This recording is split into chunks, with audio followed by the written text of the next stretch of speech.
مرحبا بكم معنا. الفيديو ديال اليوم غيكون جواب على واحد المتابع ديال الصفحة ديالي في فيسبوك. سولني واحد السؤال راه حطيته لكم لتحت. هو قال لي شحال ديال الوقت خاصني باش نتعلم هذه الحلقة. الجواب اخويا على هذا السؤال هو انك حاول ما تركزش على شحال ديال الوقت خاصك.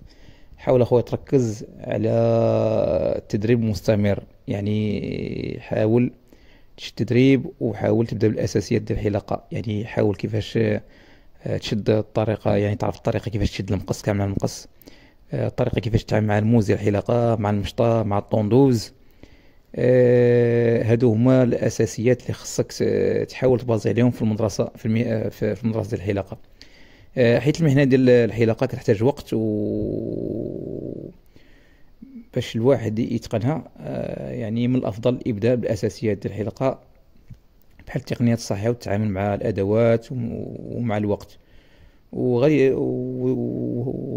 المدة غادي يشوف التقدم. والأهم هو أنه يكون متحمس، يعني وباغي هذه المهنة.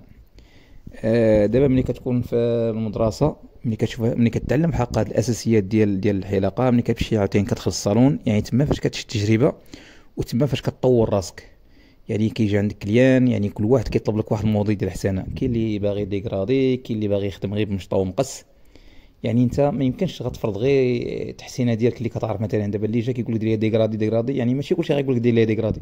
كاين الناس اللي باغيين حنا حسنه يعني كلاسيكيه، كيبغيو يخدموا غير بمشطه ومقص. كاين الناس كيبغي حسنه سامبل. كاين الكليان اللي كيبغي ديكرادي بالنسبه للحياه ولا بالنسبه حتى للشعر.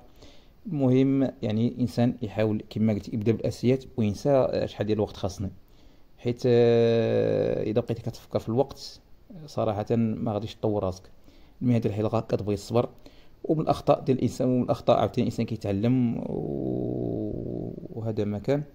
يعني الانسان يحاول غير يصبر. المهم يبدا بالاساسيات، وملي تخرج للصالون يعني تما فاش غتشد يعني الخبره والتجربه.